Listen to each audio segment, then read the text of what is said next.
रामायण खत्म होने के बाद अक्सर लोग यही सोचते हैं कि कहानी यही समाप्त हो गई, रावण का अंत हो गया, अयोध्या में रामराज्य स्थापित हो गया और सब कुछ शांत और पूर्ण हो गया। लेकिन क्या सच में सब कुछ यही खत्म हो गया था, या फिर इस महान कहानी के पीछे कुछ ऐसे अध्याय भी हैं जो समय के साथ धीरे धीरे खो गए?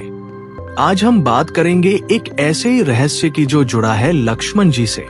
हाँ, वही लक्ष्मण जिन्होंने अपने बड़े भाई प्रभु श्री राम के लिए 14 वर्षों तक वनवास सहा, जिन्होंने कभी आराम नहीं किया, जिन्होंने अपनी नींद तक त्याग दी। लेकिन क्या आपने कभी सोचा है कि इस त्याग के बीच उनके अपने परिवार का क्या हुआ होगा? क्या उनके बच्चे थे? अगर थे तो उनका जीवन कैसा था? कहा जाता है कि लक्ष्मण जी के 2 पुत्र थे, अंगद और चंद्रकेतु। ये दोनों राजकुमार सिर्फ नाम के ही नहीं बल्कि गुणों में भी अपने पिता जैसे थे। वीरता, धैर्य और धर्म उनके स्वभाव में था। लेकिन उनकी कहानी रामायण की मुख्य कथा में कहीं खोसी जाती है। जब अयोध्या में सब कुछ सामान्य हुआ, तब इन दोनों भाइयों को उनके अपने अपने राज्यों की जिम्मेदारी दी गई। अंगद एक महान योद्धा के रूप में उभरे और उन्होंने युद्ध कला में महारत हासिल की। वहीं चंद्रकेतु को एक नए राज्य का राजा बनाया गया और उन्होंने अपने राज्य को धर्म और न्याय से चलाया। लेकिन इतिहास की सबसे अजीब बात यह है कि इन दोनों महान राजकुमारों का नाम धीरे धीरे इतिहास के पन्नों से गायब होने लगा। ना उनके युद्धों का विस्तार से वर्णन मिलता है और ना ही उनके जीवन की पूरी कहानी।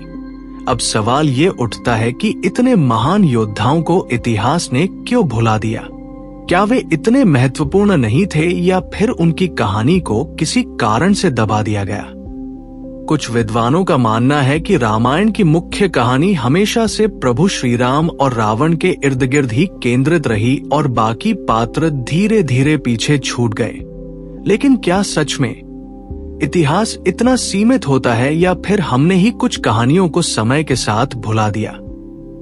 सोचिए, एक पिता जो अपने धर्म के लिए अपनी सारी खुशियां त्याग देता है और उसके बच्चे इतिहास में कहीं खो जाते हैं। क्या ये न्याय है? अंगद और चंद्रकेतु ये सिर्फ नाम नहीं है, बल्कि उस त्याग की याद है जो लक्ष्मण जी ने किया था। और शायद ये एक संकेत भी है कि हर महान कहानी के पीछे कुछ अनकही कहानियां भी होती हैं। तो अब सवाल ये है कि क्या लक्ष्मण जी के बेटों को जानबूझकर भुला दिया गया, या फिर ये सिर्फ समय का खेल है? आप क्या सोचते हैं? कमेंट में जरूर बताएं। जय श्री राम। वीडियो पसंद आए तो लाइक, शेयर और चैनल को सब्सक्राइब करना न भूलें।